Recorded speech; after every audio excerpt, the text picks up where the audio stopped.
अस्सलाम वालेकुम जी। कल से पाकिस्तान और वेस्ट इंडीज़ का मैच होने जा रहा है। टेस्ट सीरीज़ हो रही है और ज़्यादातर तो लोग यही सोच रहे हैं कि पाकिस्तान की टीम बहुत आसानी से ये टेस्ट सीरीज़ जीत जाएगी। जैसा वेस्ट इंडीज़ सॉरी इंग्लैंड के अगेंस्ट हुआ, स्पिनर्स आए, मतलब साजिद ने 19 और नवान ने 20 आउट करके बुरा हाल कर दिए। इस दफ़ा ऐसे ही होगा।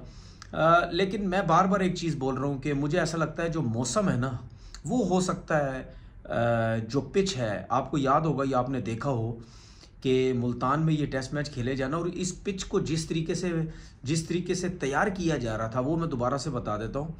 इस पिच को जैसे नहीं होता, एक जो कवर होता है, कवर पूरा किया हुआ है, उस तरीके से जो है वो उसको कवर करके कि मौसम की ना हवा लगे ना कुछ लगे। फिर अंदर जो है वो फ़ैन लगा दिया गया, वो फ़ैन को चलाया, मतलब उस पिच को प्रॉपर गर्म किया गया, हीट दी गई कि मौसम की बिल्कुल हवा ना लगे।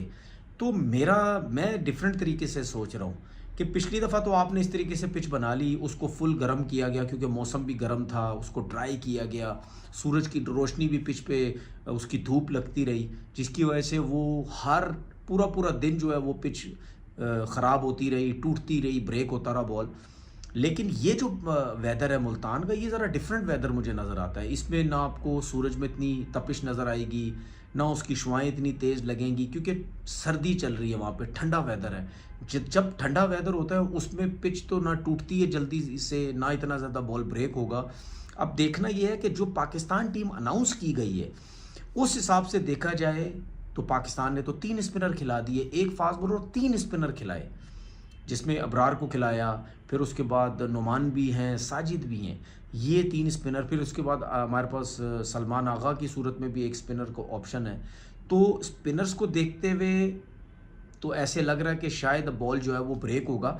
लेकिन मेरा सवाल ये है कि पूरा पूरा दिन तो पिच ओपन होगी, जाहिर सी बात है, मैच हो रहा होगा, उसको कवर तो नहीं कर सकते ना। तो पूरा दिन जब मैच होगा, मौसम भी ठंडा होगा, पिच को ठंडी ठंडी हवा भी लगेगी, तो वो तपिश नहीं होगी सूरज की। क्या ये पिच जल्दी टूट जाएगी?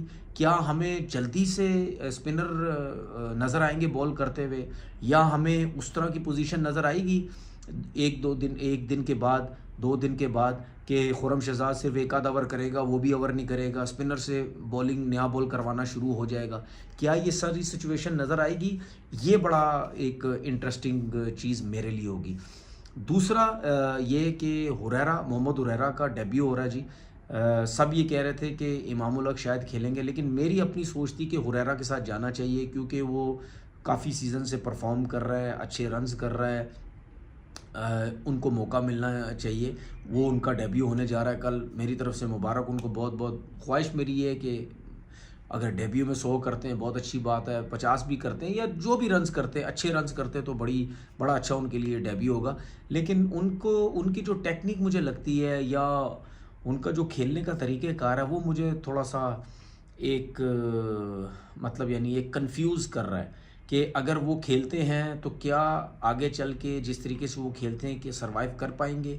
मुझे ऐसा लगता है शायद मुश्किलात होंगी, और बॉलिंग कंडीशन में तो ज़रूर इनको मुश्किलात होने वाली हैं क्योंकि उनकी टेक्निक पे, उनकी चीज़ों पे मुझे ऐसा लगता है भी काफ़ी काम करने की ज़रूरत है। क्योंकि फ़र्स्ट क्लास क्रिकेट में अगर आप अच्छे लेवल के प्लेयर हैं तो कहीं ना कहीं बॉलिंग जो है वो इतनी मुश्किल आपको नहीं कर पाती, क्योंकि डोमेस्टिक क्रिकेट की अब जो मैं फास्ट बॉलिंग देख रहा हूँ वो मुझे वीक नज़र आती है। उसमें कहीं एक अच्छा प्लेयर अगर हो तो वो मुश्किल में डाल सकता है हमारी बॉलिंग को, बड़े रन्स भी कर सकता है जिससे वो रैना ने किए। लेकिन इंटरनेशनल क्रिकेट के लिए उनको इस पर काम करना बहुत ज़रूरी होगा। उसके बाद मैं शान मसूद की प्रेस कॉन्फ्रेंस के ऊपर बात करता हूँ। उन्होंने अब्बास के बारे में बात की कि जी फ्लैट पिच थी, ड्राई पिचेस थी, पाकिस्तान की कंडीशन थी जिसकी वजह से उनको ड्रॉप किया गया।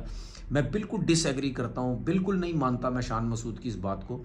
अगर शान मसूद ये कहते हैं ना कि हर प्लेयर को हम उसकी सिचुएशन के हिसाब से यूज़ करेंगे, तो शान मसूद साहब जब भी बाहर का टूर होगा, आप बेशक कप्तान हैं, आप अपने आप को बिठाएंगे। अगर दूसरे को बारे में अगर आप ये कहते हैं कि उनको बैठना चाहिए, तो फिर आप क्यों नहीं बैठ सकते भाई? आप कप्तान है तो आप नहीं बैठ सकते?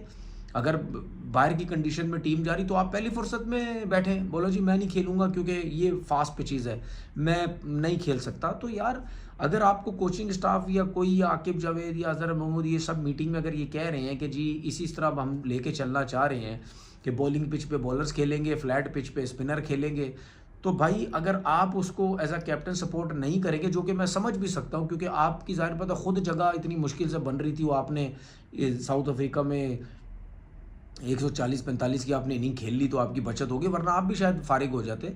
तो सपोर्ट करना सीखे भाई, सपोर्ट करें लड़कों को। ऐसा नहीं होता कि जो जिसने 700 फर्स्ट क्लास क्रिकेट में आउट किए और वापस आके 6 आउट कर दिए 3 साल बाद, उसको फ्लैट पिचेस में बॉलिंग नहीं करनी आती। ये जो कंडीशन है इस टाइम मुल्तान के अंदर, जिस तरह मौसम ठंडा हुआ है, उस कंडीशन में कहीं ना कहीं अब्बास को नए बॉल पे आप फ़ायदा ले सकते थे, नए बॉल पे वो फ़ायदा ले सकता है। भाई अगर आप खुरम शहजाद को खिला रहे हो, क्यों खिला रहे हैं कि नए बॉल से थोड़ा सा फ़ायदा हो, दोनों स्विंग सीम करता है तो शायद हमें विकेट्स दिलाते। तो पहला हक अब्बास का बनता था, पहला हक अब्बास का बनता था, क्योंकि उसके आउट भी 100 टेस्ट मैच आउट हो गए हैं। उसके बाद आप उसके बारे में इस किस्म की बातें कर रहे हैं, तो ज़रा आप अपने आप को भी देखें कि अगर बाहर की कंडीशन हो तो मैं भी देखना चाहता हूं कि आप भी सबसे पहले जो है वो रेस्ट करें। ये हालात थे जी आज की जो स्टोरीज़ हैं। और पाकिस्तान की टीम जो है बैटिंग देखें बहुत तगड़ी लग रही है, बॉलिंग वाइज बहुत तगड़ी लग रही है। अब देखना ये क्या बॉल स्पिन होगा, क्योंकि उनके पास भी 2-2 3-3 स्पिनर्स हैं। क्या बॉल इतना ब्रेक होगा जिस तरीके से तैयारी की जा रही है? अगर होगा तो क्या वेस्ट इंडीज़ के प्लेयर या पाकिस्तान के प्लेयर स्पिनर्स को टैकल कर पाएंगे या नहीं कर पाएंगे? क्योंकि हमने पाकिस्तान के बैट्समैनों को देखा, उन्होंने भी पिच को बहुत ज़्यादा ड्राई करके, बहुत ज़्यादा ख़राब करके उसके ऊपर स्पिन की उन्होंने प्रैक्टिस की है। सुबह टेस्ट मैच होने जा रहा है, लेट्स सी देखते हैं कि क्या कल की जो पोजीशन है, कल का जो दिन है वो किस टीम के लिए बहुत ज़्यादा फ़ायदेमंद होता है। अपना बहुत बहुत ख्याल रखिएगा। अल्लाह हाफिज़।